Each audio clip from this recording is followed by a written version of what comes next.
안녕하세요. 창업의 맥을 짚어주는 맥형입니다. 오늘 제가 있는 이곳은 송파구 문정동에 있는 프랜차이즈 사무실에 왔는데요. 지난 영상 그 해외 필리핀 관련한 영상을 보셨을 거예요. 함께 같이 그 여행 가서 이 필리핀 사업을 멋지게 또 하고 있는 대표이고, 우리나라 1세대 프랜차이즈이면서 계속 트렌디하게 이 브랜드도 계속 변화해서 다양한 브랜드를 가지고 멋지게 가맹점 300개 넘게 운영하고 있는 기초가 탄탄한 회사에 한번 왔습니다. 옆에 친구이자 한 회사의 대표 김성윤 대표를 모셨습니다. 박수! 반갑습니다. 그 맥형 아주 절친 김성윤입니다. SY 프랜차이즈 우리 창업한 지는 이제 한 13년 됐고요. 제가 창업한 거는 프랜차이즈 이전에 저도 이제 자영업자 창업을 했으니까 한 15년 됐습니다.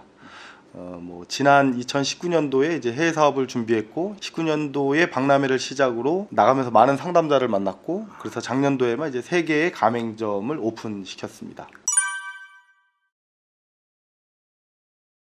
그날 현재서 저희가 이런 인터뷰를 하려고 했는데 저희가 가지고 간 의상이 반바지와 반팔밖에 없어서 지금 이렇게 좀 나름 갇혀있고 좀 예의를 좀 이렇게 갖추고 카메라 앞에 섰습니다. 어쨌든 정말 대단하다고 생각을 하는 거는 그러니까는 지금 현재 운영하는 브랜드 중에 옐리팝, 꼬지사케, 청춘연가, 나성갈비 등 여러 다양한 형태의 브랜드들이 있어요. 하나의 브랜드로 운영을 하는 게 아니라 술도 했다, 고기도 했다가 다양한 장르를 하는 회사들은 이 생태계를 잘 이해하고 있거든요.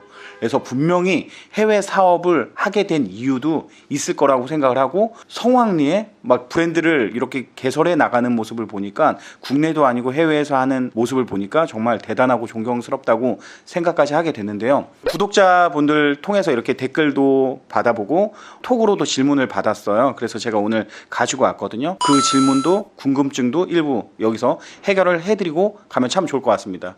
저희가 양해를 하나 구할게요. 저희 둘이 거의 10년 된 친구인데 이렇게 존댓말로 존칭을 쓰기 시작하면은 하고 싶은 말도 또 안 나오기 때문에 평소 일상적인 이야기를 하듯이 자연스럽게 이렇게 하는 점 양해를 구하고 하도록 하겠습니다. 어떻게 하다가 필리핀에 갔지? 일단 최근 이제 한 3년 전 이제 해외 시장도 진출을 해야 되겠다라는 나름대로 회사의 목적이 있었고, 또 그것을 본격적으로 이제 시장 조사를 먼저 한 게 이제 17년도, 18년도. 생각보다 준비를 근데 그 준비라는 하고 게 있었네. 직원들을 파견해서 뭔가 구체적인 준비가 아닌 그냥 내가 해외여행 다니면서 근데 이제 여행만 가는 게 아니고 시장을 좀 보면서 가자. 그래서 이제 물가도 보고 어떤 곳이 장사가 잘 되는지 좀 이러면서 이제 그게 사실 이제 시장 조사된 거고, 그리고 이제 직원들도 이왕이면 휴가 때 어디 좀 가라, 가서 좀 보고 와라, 이렇게 이제 시장 조사된 거고, 그 중에서도 이제 필리핀을 또 이제 많이 왔다 갔다 했고, 또 그러면서 실제 이제 진출을 좀 해봐야 되겠다라는 거 이제 18년도 가을쯤. 원래 이제 우리가 직영점을 나가려고 했습니다. 투자는 한 2억 5천, 많으면 한 3억 정도, 조금 한 1억 5천 정도의 자금을 갖고 직영점을 먼저 오픈을 하자라고 했는데, 필리핀은 프랜차이즈법이 아직 없습니다. 그래서 필리핀은 그렇지. 베트남이 다른 나라들은 이제 프랜차이즈법이 있어서 공정위에 등록해야 되고 여러 가지 이제 제약들이 좀 있는데, 필리핀은 이제 소매보호법이라는 자영업자의 그런 어떤 이제 법이 있는데, 그것만 조심하면 바로 이제 우리가 진출할 수 있을 것 같아서 1년 이상 직영을 안 해도 바로 가맹 사업을 할 수도 있고. 직영점을 그래도 먼저 오픈하려고 갔는데, 이 연격결에 이제 3월달, 2월달쯤에 이제 누가 그 필리핀 박람회를 한번 대신 나가라. 대신 나가라. 대신 나가라. 대신 나가라서 와. 조건은 뭐냐 했더니 부스비는 지원해준다. 와. 그래갖고 그러면 우리 경비만 있으면 나가는 거네. 그래서 이제 어떻게 준비해야 됩니까? 그러니까 직원 중에 일 잘하는 사람 있으면 보너스 주듯이 한 사람 데리고 나가서 놀다 와라. 사실 처음에 이렇게 이제 얘기를 듣고, 그래도 이제 욕심이 있잖아. 그래갖고 그렇지. 아니다. 이건 그래도 하나라도 계약을 하면 좋지 않냐. 그래서 이제 우리가 3일 동안 상담을 했는데 한 60명 정도를 상담을 했습니다. 진짜 그러니까, 물반고기만이라는 표현이 여기에 들어가야 돼. 국내에서 하루에 20명 상담하기도 힘든데 필리핀은 아무것도 없어. 그냥 현수막 하나 붙이고 진짜. 브로셔 4페이지짜리 하나 갖고 있는데 하루에 한 20명씩 이렇게 상담을 했지. 우리나라는 부스비만 해도 못해도 23,000원 인건비랑 깨져버리고. 부스 한 2부스, 3부스 잡아가면 기본 한 1,000만 원 이 정도 들어가니까는. 근데 사실 얼마 안 되는 돈 가지고 일단 나가보자 해서 부스 지키면서 오는 사람이 말이 안 되니까는, 우리나라 굉장히 좋은 나라입니다. 코트라에서 통역관을 지원해줍니다. 그래서 이제 정부의 지원으로 통역사를 하나 이제 채용하고 우리 이제 한국말로 하고 통역사 통해가지고 이제 필리핀 현지인들이 영어나 따갈로그 쓰면서 이제 상담을 했어요. 근데 일단은 어떤 거냐, 물반 고기반이냐라는 표현이 뭐냐면 이들의 창업을 하려고 하는 예비 창업자의 수가 굉장히 많이 늘어나고 있습니다. 그러니까 얘네들 보면 이제 그 필리핀의 사람들 보면 보통 이제 가족 사회 갖고 아버지가 하던 사업을 아들한테 물려주고 자식들한테 이렇게 대대로 물려주고 있는데 보통 걔네들 이제 패밀리 사업이라고 하니까는 근데 큰 아들한테는 아버지 사업을 물려줬어. 근데 우리가 먹고 살만해. 둘째 아들한테 줄 게 없는 거야. 그렇지. 근데 시장은 점점 좋아져. 워낙 이제 몰도 새로 많이 생기고 그리고 사람들은 더운 나라다 보니까 대형 몰에 많이 들어와서 놉니다. 쇼핑을 하든 식사를 하든. 근데 몰들은 점점 많이 짓고 그러니까 둘째 아들, 셋째 아들, 뭐 둘째 딸, 셋째 딸한테는 장사해라. 프랜차이즈 브랜드가 필리핀에 그렇게 많지가 않아요. 그래서 이제 우리가 시장 조사를 쭉 했더니 치킨은 일단 졸리비 그리고 뭐 예전에 그 한국 사람이 이런 칭했다는 본천 치킨 뭐 이 브랜드도 다른 지금 뭐 중국계가 뭐 샀다 그 졸리비가 샀다 뭐 이런 얘기들도 있지만 여튼 그거는 뭐 나랑은 아직 상관없고 그래갖고 우리가 어느 것이 가장 좋을까 했더니 한식집들이 많죠. 과거의 한식당들은 한국 사람들이 여행 오면 가는 코스의 한식당이었어. 그렇지. 근데 지금은 한식당에 가보면 필리핀 현지인들이 바글바글 그러니까. 그래서 우리가 상담을 했더니 김치찌개도 너무 잘 일단 먹어. 물어보는 게 이거지. 너네 한국 브랜드야? 너희 한국에서 왔어? 그럼 나 할래. 그러니까 이게 과거 한 5년 전만 해도 우리가 온라인이 발달하지 않았을 때는 우리나라에서 유행했던 게 5년, 10년 지나야 해외에서 유행을 그렇지, 하는데 그렇지. 이미 한 5년, 10년 전부터 한류 근데 그걸 동시에 같이 온라인으로 보고 있다는 거지. 그러니까 한국에서 우리 최근 뭐 고깃집들 많이 유행하고 있잖아. 그러다 보니까 얘네들도 고기를 먹는데 얘네들이 예전에 바베큐 스타일로 먹었던 거지 고기를. 그렇지. 튀겨서 먹거나 뭐 돼지고기 구워서 먹거나 튀겨서 먹거나. 근데 얘네들은 삼겹살 이러면 삼겹살이라는 걸 알 정도로 이미 많은 사람들이 삼겹살을 먹고 있는데 뭐 처음에는 한국 사람들이 놀러 와서 먹었겠지. 근데 지금은 이제 현지인들이 굉장히 많이 먹고 있다는 거. 그래서 우리가 삼겹살, BBQ 이렇게 쓴 다음에 청춘연가에서 했더니 일단 60개의 상담을 했어. 우리는 바로 계약 못 하게 돼 있잖아. 대한민국은. 근데 얘네는 하겠다면 바로 계약을 할 수가 있는 거야. 박람회장에서 첫 번째 계약을 했습니다. 근데 그분이 누구냐? 필리핀에서 맥도날드 12개를 하고 있는 분. 맥도날드 매장을 12개 하시는 분이 첫 번째 묻지도 따지지도 않고 너희 한국 브랜드냐? 오케이. 너네 삼겹살 파냐? 오케이. 김치찌개도 있냐? 너네 소스 한국에서 갖고 오냐? 오케이. 그럼 너네 주방 기물도 한국에서 오냐? 오케이. 다 한국에서 온다 했더니 그럼 나 너희 거 계약할래. 그리고 바로 사인? 그렇죠. 사인했죠. 그분이 1호죠? 그분 1호죠. 우리가 갔던 그 매장. 진짜? 그분들이 봤을 때는 아주 건물주. 젊은 친구들. 건물주. 그 여성분이 그 자매인데 큰 딸이 25살, 둘째 딸이 23살인가 그래요. 근데 이분들이 그냥 와서 계약을 쓰고 계약서를 준비하지 않고 갔어. 처음에 필리핀에 갈 때. 그 계약을 어떻게 했냐? 약속. 약속으로. 우리 꼭 하는 거다. 이렇게 약속으로 첫 번째 계약을 이제 성사시켰죠.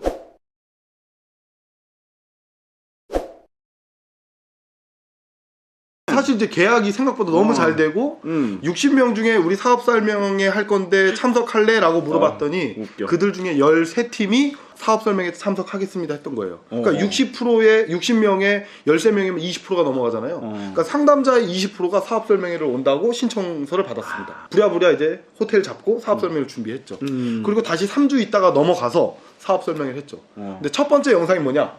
K-팝 동영상을 틀어놨어요.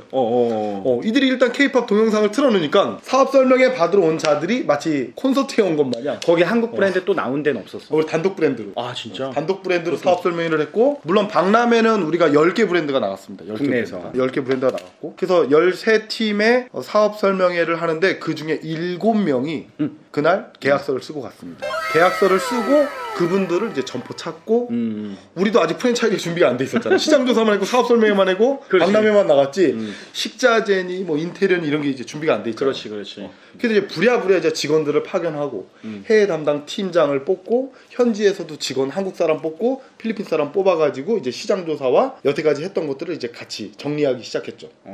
그래서 지금은 이제 육류도 다 물류로 가맹점이 주문하면 우리가 다 배송해주고 뭐 야채 뭐 공산품 워낙 한국의 그 마트들이 이미 해외 진출을 많이 하고 있기 때문에 뭐 많은 마트들이 이제 현재 있습니다. 그 마트들하고 조인하고 그리고 한국에서 또 이제 많은 정부 지원 사업들이 있습니다. 물류센터도 코트라에서 대여해주는 그런 공간들도 있습니다. 이런 것들을 통해 가지고 우리가 초기에 투자 비용은 최소로 하면서 이제 가맹점을 확보하고 이제 오픈까지 하게 됐죠. 한 줄 맥을 한번 여기서 짚어보면, 그러니까 누군가는 그냥 해외를 나가면 그냥 단순히 여행을 하고 힐링을 하고 나름 가벼운 마음으로 이렇게 나가는데, 확실히 준비하는 자한테 기회가 온다고 느껴지는 게, 이렇게 여행을 가도 내가 여기서 어떤 사업을 한번 해볼까? 국내 시장이 이렇게 되고 있는데 해외 시장은 정말 더 성장 가능성이 무궁무진하고, 이런 것들을 읽고 있었기 때문에 박람회 어떻게 보면 대타로 나갔지만 그 기회를 확 잡은 것 같아. 그런 부분은 진짜 SOI 프랜차이즈가 정말 롱런하는 그런 브랜드들을 만들고 1세대 프랜차이즈지만 지금도 좋은 성과 내면서 탄탄하게 갈 수 있다라는 게 이렇게 말할 때마다 느껴지고 있어요. 박람회 나갈 때 근데 그냥 60명이 온 것 같진 않고 박람회 나가기 한 2달 전에 필리핀에 가서 이제 시장 조사를 했는데 우리 청춘연가는 처음에 1인분 단위로 파는 브랜드였었어. 알다시피. 근데 필리핀에 갔더니 워낙 무한리필이라는 아이템들이 많은 거야. 샤브샤브도 무한리필, 고깃집도 무한리필, 뭐 치킨집도 이런 뭐 많은 이제 경기가 거기도 이제 좋은 것도 있지만 상대적으로 우리 어렸을 때 고기 뷔페 가듯이 그런 데들이 너무 많은 거야. 그래서 이제 고민한 게 한국에 있는 브랜드를 그대로 갖고 나갈 거냐 아니면 현지의 시장이 확보되는 쪽으로 좀 컨셉을 바꿀 거냐. 근데 우리는 바꿨지. 그래갖고 처음에는 1인분 단위로 삼겹살 얼마 뭐 갈매기살 얼마 이렇게 팔려고 했던 걸 거기 가면서 박람회 때는 무한리필 해가지고 갔더니 그들이 찾는 브랜드는 필리핀 내에서는 2-3개밖에 없었던 거야. 근데 이게 토종 한국 브랜드가 필리핀에 들어왔다고 하니까 아마도 상담을 좀 많이 했던 것 같아. 그러니까 해외 시장 갈 때는 우리 것을 그대로 해외로 가져가자도 물론 좋지만 그들의 문화나 그들의 소비 시장은 지금 어떻게 되고 있냐로 살짝 변형을 해도 나는 크게 도움이 되지 않을까. 우리가 한 10년 전 장사를 시작할 때는 우리 집 앞에, 그러니까 내 집 앞에 어디다 가게를 차릴까 이랬는데 이제 내 집 앞이라는 게 상권이 좋은 데도 있지만 안 좋은 데도 많고, 그러다 보니까 이제 사람들이 상권이라는 걸 이야기하기 시작했던 거죠. 그래서 어느 상권에 할까? 영등포에다가 할까? 잠실에다 할까? 뭐 방이동에다가 할까? 신천에다 할까? 연남에다 할까? 뭐 이런 식으로 상권을 찾아가는데 그 상권을 이제는 국내만 볼 필요? 아니면 그 이상으로 해외 상권까지 봐도 이젠 좋겠다라는 거야. 내가 경험을 해보니까는. 그렇지. 국내 환경이 지금 사실 외식하기가 뭐 많은 사람들이 물론 소비도 하고 있지만 잘 되는 집은 여전히 줄을 서기도 하지만, 이렇게 시작하는 사람 입장에서는 기회의 땅으로 보여지지는 않는 부분들이 사실 있죠. 그래서 이거는 이런 거야. 상대적인 거죠. 그러니까 우리나라에서도 얼마든지 잘 될 수 있고 잘하는 사람들도 있지만 확률적으로 우리나라가 워낙 이제 힘들어지고 있으니 그 시장의 어떤 파이를 해외까지 이제 바라보면 가장 메리트가 있는 게 이제 해외 사업하면서 인건비 부분을 또 빼놓을 수가 없는데, 청춘연가 같은 경우는 몇 명의 사람을 쓰고 있죠? 필리핀 같은 경우에는 지역마다 인건비가 좀 달라. 지역마다. 그러니까 마닐라가 제일 비싸. 근데 제일 비싼데 하루 일당이 한 500페소, 550페소 정도이니까는 한 11,000원에서 12,000원 돈인 거죠. 그러니까 보통 이제 6일 근무하면 한 25만 원 돈. 25만 원, 28만 원. 뭐 5일 근무하면 뭐 20만 원에서 22만 원 정도. 그러니까 인건비가 우리나라의 한 뭐 많게는 한 10분의 1. 일반 이제 그 매장에서 일하는 직원들 비교하면 뭐 많게는 10분의 1. 근데 이게 걔네들도 한 식당에서 일하는 좀 한국말을 잘 할 줄 아는 애들은 좀 인건비가 좀 비싸. 그래. 걔네들 한 40만 원도 주고. 그러니까 걔네는 영어를 하는 거지 따지고 보면. 그렇지. 주방에서도 한 60만 원, 80만 원 주는 애들 있어. 그렇지만 전체적으로 평균으로 따져도 한 6분의 1, 8분의 1 정도의 비용. 한 달에 그럼 30만 원 정도 평균 값을 뭐 30에서 35만 원이라고 하면 지금 20 몇 명? 우리 지금 보통 25명 정도. 25명. 매장당? 쉽게 30명이면은 750만 원인데, 이게 한국에서 3명 인건비랑 그렇지. 25명의 인건비랑 갖다 보니까 결국엔 인건비 때문에 나가는 거고. 근데 그 친구들이 왜 매장이 40평 정도 되는데도 왜 30명, 25명 막 이렇게 일을 하냐라고 보면 일단 내가 느낀 건 한국 사람들이 굉장히 일을 잘한다.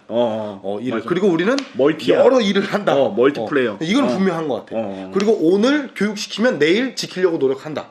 근데 그래도 우리는 낫구나. 나은 거네. 필리핀에 가서 느낀 게 제가 첫날 이제 우리 직원들이 쭉 교육을 시켰어. 그 뒤에 와서 안 해 그걸. 안 해? 그걸 안 해. 못 알아들은 거 아니야? 아니야, 충분히 알아들었어. 오케이. 근데 안 해. 왜 안 하냐 그랬더니 알았어, 이제부터 할게. 이제부터 이렇게 대답을 또 해. 그리고 그 이튿날 또 와서 하면 또 안 해. 그럼 또 뭐라 그러잖아? 그러면 알았어, 이제 할게. 또 이래. 그리고 한 번 더 얘기하면 총을 꺼낼 수도 있는 거 아니야? 총을 꺼내는 거 아니야? 그럴 수도 있는데 어. 그거는 뭐 아주 일부의 그렇지. 그 어떤 그 일이 이제 생기는 경우도 있는데 그렇지. 걔네들도 이제 뭐 많은 이제 치안들이 좋아지고 있기 때문에 거기까지 우리가 걱정을 안 하고 물론 뭐 한국에서 뭐 안 죽나. 아 근데 이제 그 미국도 총기가 뭐 소지가 되고 총기 사고가 많이 난다는데 사실 이런 기사를 한번 봤거든요. 제가 우리나라 진짜 어려워서 자살하는 그 이제 자살률이 훨씬 더 높다라는 거지.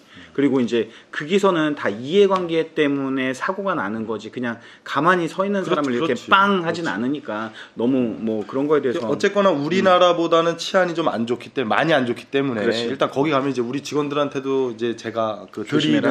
드리는 얘기는 혼자 너무 모르는 길 다니지 말아라. 근데 뭐 시내야 워낙 한국 사람들도 많고 외국인들도 많고 하다 보니까 좀 안전하긴 한데 그래도 가급적이면 혼자 다니지 말아라. 그리고 밤늦게 다니지 말아라. 뭐 요 두 정도만 그리고 필리핀 사람들이 좀 이렇게 힘들어 보이는 사람들한테 뭔가 야유를 보낸다든지 함부로 대하는 거 이런 것만 이제 절대 삼가해라. 그러면 크게 이제 우리가 뭐 문제됐던 경우는 우리도 단 한 번도 이제 한 2년 다니면서 없었고 그리고 뭐 몰들은 워낙에 출입할 때 이 경비원 같은 사람들이 실제 총을 차고 다 이렇게 몸을 수색을 하죠. 그 동남아 가면은 경비들이 다 있잖아. 어느 업종이나 가면은 그게 왜 있는 거지? 그 말 그대로 보안, 안전. 아 그래? 월급을 경비. 매장에서 주는 거야? 그치, 매장에서 주죠. 아 매장. 근데 그 사람들도 개인이 개인을 채용하는 경우는 거의 없고 우리나라의 그 안전 그 회사 뭐 캡 뭐나 뭐 이런 회사들의 사람이에요 다. 아 그렇구나. 그러니까 그런 그 보안해주고 안전해주는 회사에서 채용 의뢰해가지고 하는 거지.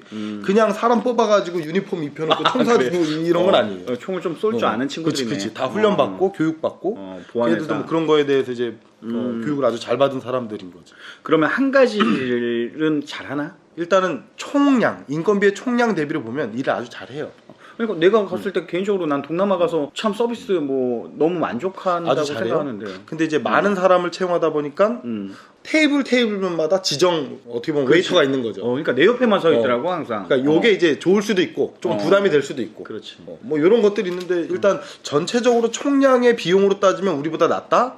그렇지만 사람의 숫자로 보면 우리보다 보통 2배나 3배 정도. 많게는 5배에서 10배 정도. 그러니까 우리 만약에 청춘연가가 40평짜리가 한국에서 장사가 월 한 5천 정도 팔면 그래도 주방 2에 서빙 한 3명, 4명 정도는 들어가 있어야 되겠지. 근데 그들은 그 정도 매출 팔았을 때 한 25명, 30명 이렇게 들어가니까. 근데 총량의 비용은 우리 4명 정도, 3명 정도 쓰는 인건비밖에 안 나온다. 이런 부분이 또 뭐 장점이 되고 있는 것 같습니다. 그리고 아까 이야기했던 것 중에 매력 있는 부분이라고 느꼈던 거는 이제 권리금. 시설비에 대해서 궁금해하는 분들이 있으셔서 질문의 내용 중에 시설비, 그러니까 인테리어 비용은 우리와 같거나 조금 높다. 근데 오히려? 같거나 좀 낮을 수도 있어요. 퀄리티에 따라서. 그러니까 아주 조금 페인트 정도만 칠할 거 하면 한국도 적게 들지만 걔네 더 싸게 들 수도 있는데 그렇지 않고 좀 시설을 좀 제대로 하고 싶다 그러면 한국보다 더 많은 비용. 왜? 그 나라는 제조 기반이 없다 보니까 뭔가 다 유통해서 수입해야지 되는 재료들인 거예요. 그러다 보니까 재료를 갖고 오는 동안에 유통 라인이 길면 비용이 쭉쭉쭉 올라가서 한국에서 전등 하나에 10,000원짜리인데 그 나라에 가서 필리핀에 가서 우리나라에 전등을 사려면 3만 원을 내야 되는 경우들도 있죠. 근데 뭐 중국이나 또 다른 나라에서 들어온 건 싼 것도 좀 있기도 하고. 근데 우리가 이제 시장 조사를 했을 땐 비슷하다. 물가는 좀 비슷하다. 지금 저희 나라는 인테리어비가 5천 나오면 1대1 정도 저는 보는 걸로 알고 있거든요. 그러니까 자재비 2,500, 인건비 2,500. 근데 이 필리핀 경우는 자재비가 훨씬 비싸다는. 그렇죠. 자재비가 비싸죠. 인건비는 그렇죠. 싼데. 인건비 싸고 일반 목수들도 500페소, 600페소 준다고 하더라고. 아주 기술자 아닌 이상. 그러니까 거의 비슷하게 이제 엄청 싸다. 하는 거고 뭐 일 잘하는 직원은 뭐 하루에 뭐 10,000페소도 아니 1,000페소도 주고 2,000페소 준다고는 하는데 아주 기술을 요하지 않으면 비슷한 이제 최저 시급을 주고 그보다 조금 더 주는 경우들. 그 목수들을 스카웃해서 국내에서 인테리어 사업을 해야 되는 거 아니야? 근데 한국에 들어올 수 없으니까 쉽게 못 들어오니까 비자가 없으니까 그렇구나. 쉽지 않죠.